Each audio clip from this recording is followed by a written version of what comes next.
ఇప్పుడు నోటీసులు దపదపాలు ఇస్తున్నాడు. జనవరి 6వ తారీఖు నాడు కూడా నోటీసులు ఇచ్చిండు. ఆ రోజు అదే ప్రశ్నలు అడిగిండు, మళ్ళీ ఈ రోజు ఇచ్చిండు. నేను ఏమంటున్నాను, నోటీసులు ఎందుకు, 4 గోడల మధ్యలో ఎందుకు ఈ భాగవతం ఎందుకు, ఈ రకంగా జనాల్ని కన్ఫ్యూజ్ చేయటం ఎందుకు, ఈ మీడియాలో ఈ రకంగా ప్రచారాలు చేయటం ఎందుకు అంటున్నా. ఏదో జరిగిపోయింది, ఏదో అవినీతి జరిగింది, ఏదో కుంభకోణాలని ఎందుకు చేయాలంటున్నాం. అసెంబ్లీలో మీరు రండి, అసెంబ్లీలో చర్చ పెడదామని చెప్పినాడు కదా. అసెంబ్లీలో నువ్వేం అడగదలుచుకున్నావో, నీ యొక్క ఇన్వెస్టిగేషన్ ఆఫీసర్లు ఏం ప్రశ్నలు అడగదలుచుకురో ఆ ప్రశ్నలను పేపర్ మీద రాసుకుని రా. నువ్వు అటువైపు కూర్చో, నేను ఇటువైపు కూర్చుంటా, నువ్వు అడుగు. నువ్వు అడిగితే నీ సమాధానం చెప్తా. ఇది జనం చూడాలి, ఇక్కడ జరిగిందా అవినీతి జరగలేదా అనేది ప్రజలు తేల్చాలి, ప్రజలకు అర్థం కావాలి అని చెప్పి అసెంబ్లీని కాల్ఫర్ చేయమంటే ఎందుకు చేయలేదు అంటే ఇక్కడ ఏం జరగలేదు కాబట్టి నువ్వు అసెంబ్లీకి రాలేదు. ఇప్పుడు రెండో మాట కూడా చెప్పినాడు. ఏం మాట చెప్పిండు, ఇవాళ ఈ దేశంలో భారతదేశంలో స్వతంత్రం వచ్చిన కాంచి ఒక రాజకీయ నాయకుడి మీద అవినీతి ఆరోపణలు గాని, కుంభకోణాలు గాని, ఇంకో రకంగా ఏదైనా జరిగిందని వస్తే ఆయన వారు సొంతంగా అంటే ఒక ఆరోపణ వచ్చినప్పుడు, ఎఫ్ఐఆర్ అయినప్పుడు ఇన్వెస్టిగేషన్ చేసే సంస్థలు ఏంటి అంటే ఈ దేశంలో సిబిఐ, ఈ రాష్ట్రంలో సిఐడి, లేకపోతే సిట్టు, లేకపోతే ఈడీలు, లేకపోతే విజిలెన్స్, ఇవన్నీ ఉంటాయి. ఇప్పుడు వీటన్నిటికి కూడా దొరకని టెక్నిక్ గా దొంగని పట్టుకోవటానికి మిగిలింది ఒకటి, అది లై డిటెక్టర్. భారతదేశంలో స్వతంత్రం వచ్చినాక ఒక రాజకీయ నాయకుడు నా మీద లై డిటెక్టర్ టెస్ట్ చేయమని చెప్పి సవాలు విసిరిన నాయకుడు మన కేటీఆర్. దమ్మున్న నాయకుడు కేటీఆర్. నువ్వెందుకు రావట్లే? నీ మీద కూడా ఏసీబీ కేసు ఉన్నది కదా, నువ్వు రా. నీ మీద ఏసీబీ కేసు ఉంది, నా మీద ఏసీబీ కేసు ఉంది. మన ఇద్దరం ఆడ కూర్చుందాం, ఏసీబీ ఆఫీస్ లో లైవ్ పెడదాం, అన్ని ఛానల్ పెడదాం.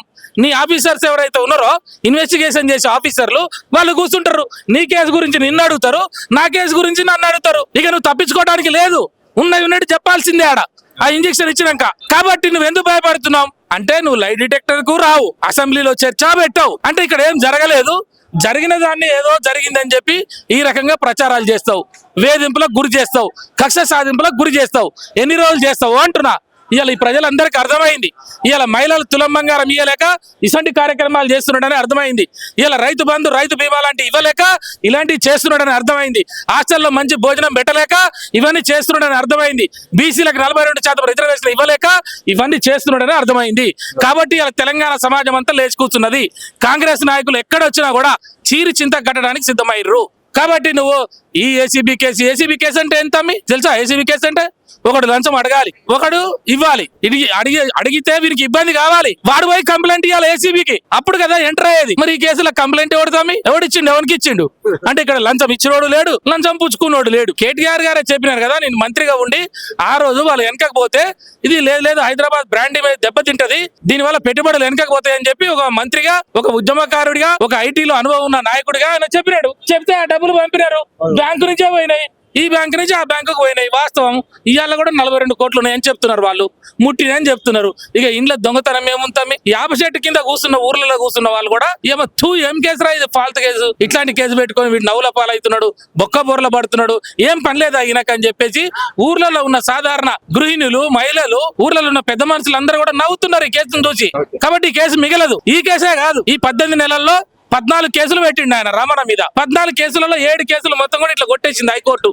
ఈ రాష్ట్రంలో సర్వోన్నత న్యాయస్థానం హైకోర్టు ఈ కేసులు నిలబడవు, ఈ ఉత్తేజ కేసులను కొట్టేసింది. అంటే దీన్ని బట్టి ఏమర్థమవుతుంది, తప్పుడు కేసులని అర్థమవుతుంది. నువ్వు అసెంబ్లీలో చర్చకు రావు, నువ్వు లై డిటెక్టర్ కు రావు. ఇగో ఈ రకంగా గాలి గత్తరగా చేసుకుంటూ ఇవాళ కమాండ్ కంట్రోల్ లో కూర్చొని మళ్ళీ ఏదో ఇవాళ బీసీలకు రిజర్వేషన్, దాని మీద మేము వారం రోజుల్లో నోటిఫికేషన్ అంటున్నావు.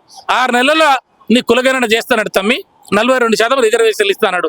నా బిడ్డలంతా లేచి కూర్చున్నారు, నా సాగలోళ్ళు, నా మంగళోళ్ళు, నా కమ్మరోళ్ళు, నా కుమ్మరోళ్ళు, వాళ్ళందరూ కూడా స్వతంత్రం వచ్చి 70 సంవత్సరాలు అయినా కూడా మేము ఒక వార్డు మెంబర్ కాలే, మేము సర్పంచ్ కాలే, మేము ఎంపీటీసీ కాలే, మేము జడ్పీటీసీ కాలే. వీడు 42% ఇస్తుంటుండు కదా, ఈ వర్గాలందరికీ కూడా అవకాశాలు వస్తాయని వాళ్ళందరూ కూడా ఓట్లేసారు కాంగ్రెస్ పార్టీకి.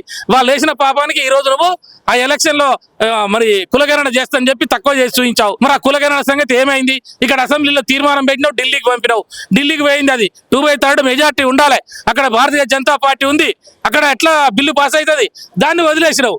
ఇవాళ ఏమంటున్నావు, మళ్ళీ ఎలక్షన్ అంటున్నావు. ఏదైనా 42% అంటే నేను పార్టీ పరంగా ఇస్తా, సుప్రీంకోర్టు జడ్జిమెంట్ ఉంది కాబట్టి దానికి లోబడి మిగతా అన్ని ఇస్తారు, మిగతా ఏమో పార్టీ ఇస్తా అంటది. మరి గిది చేయడానికి ఇన్ని రోజులు ఎందుకు చేయటం అనవసరంగా?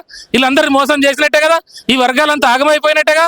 ఒక పూసలోళ్ళు, ఒక మేదరోళ్ళు, ఒక ఆరకట్టుకోళ్ళు, ఒక గంగిరెద్దులోళ్ళు వాళ్ళందరూ కూడా చిన్న చిన్న పదవుల కోసం ఆశపడుతురండి. ఇవాళ నీ వర్గానికి సంబంధించిన వాళ్ళందరూ మంత్రులు అవుతారు, ఎమ్మెల్యేలు అవుతారు, చైర్మన్లు అవుతారు. ఇవాళ కార్పొరేషన్ వేస్తాడు, కార్పొరేషన్లకి కమిటీలు వేయలేదు, పాలక మండలి వేయలేదు. ఒక సగలైన వైట్ షర్ట్ వేసుకొని అసలు కారు ఎర్ర బుగ్గులో పెడితే ఆయన చైర్మన్ అవుతాడుగా ఫెడరేషన్ కి, రజక ఫెడరేషన్ తమ్మి, నాయ బ్రాహ్మణ ఫెడరేషన్ కి నువ్వు ఆయన చైర్మన్ వేస్తే ఆయన కూడా ఆ వర్గాలలో నేను నాయకుడు ఆయన చెప్పుకుంటాడు కదా.